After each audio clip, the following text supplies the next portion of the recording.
voi mi aiutate, io vi darò Una borsa di Chanel. quella in cavallino, scorda di quella di Pitone. Tu che cosa vuoi? Un gatto.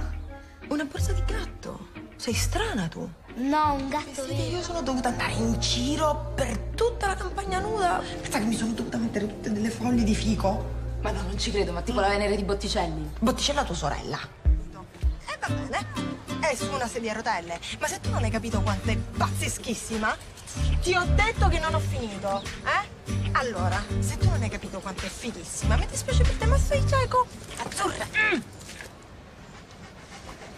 Ipovedente.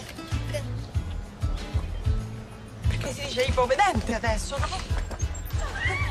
Lui è Ivan e non ha amici perché è il buttafuori più cattivo di tutta la città. Che cosa te ne fai di un buttafuori? Serve a voi, a tenervi lontano da tutti i miei compratori. Poi vi avvicinate e lui vi butta fuori. Capite, no? È bello parlare con Dio. Dio. Manca una R. Io Dio non lo conosco, conosco Dior. E lui sì che fa miracoli come questa. La cintura. La cintura è in pelle di tilacino, ne hanno prodotto un unico esemplare. Ma che cos'è il tilacino? Non lo so, però si è estinto e quindi non ne possono produrre più. È un pezzo unico.